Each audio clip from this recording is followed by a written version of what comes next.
Emperor Palpatine had a number of freaky-looking men following him around in Return of the Jedi. So who were they, and what purpose did they serve? I'll be covering that and more in this video. Heads up, we will be discussing some very light spoilers for Empire's End. The Emperor's advisors were bureaucrats that were members of the Imperial Ruling Council. It would appear that they knew of their master's status as a Sith Lord and were themselves admirers of the power of the dark side of the Force. In canon, we currently know of 6 advisors. Demetrius Vidian and his successor, Iveri Chalice, were considered to be advisors according to the books A New Dawn and Battlefront Twilight Company. Sly Moore and Masamita were also considered as advisors of sorts to Palpatine. However, I wouldn't put any of those guys in the same class as the men that joined Palpatine on the second Death Star, and I'm going to be focusing more on them. Sim ALOO was one of the men present on the Death Star. In Legends, he was Force-sensitive and trained as a dark side adept. He was killed in the Battle of Endor.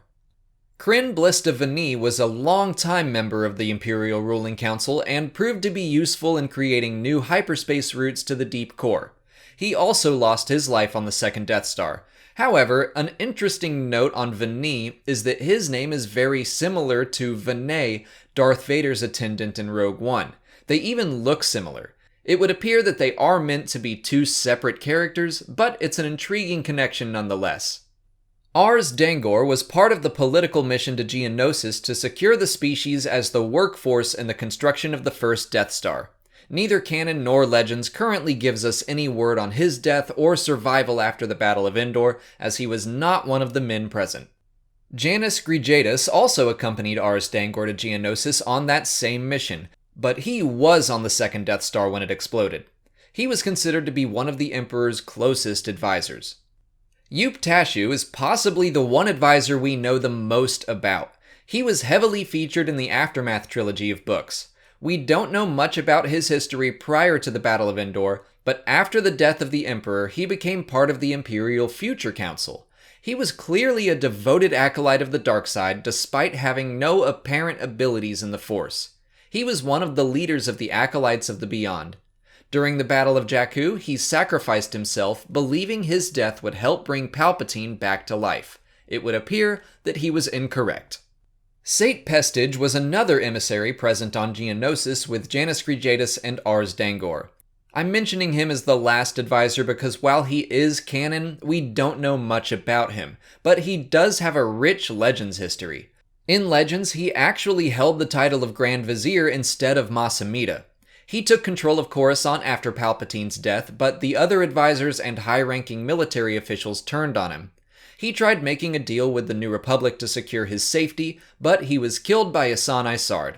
Finally, I want to mention a man named VERGE from the book Battlefront Twilight Company. He wasn't an advisor, but he is related and I think he's interesting. VERGE was rumored to be the son of one of Palpatine's advisors who was being groomed to one day join the Imperial Ruling Council. Other rumors stated that he had a mansion on Naboo that contained a shrine worshipping Palpatine, and that he even attempted to disfigure himself so that he could look more like the Emperor. Definitely sounds like a dark side zealot to me. According to the canon so far, that accounts for all of those creepy old Imperial advisors. Legends has quite a few more members, but some of them get very strange or downright wacky, so if there's interest, I might save a Legends version of this video for down the line. But that's it for today.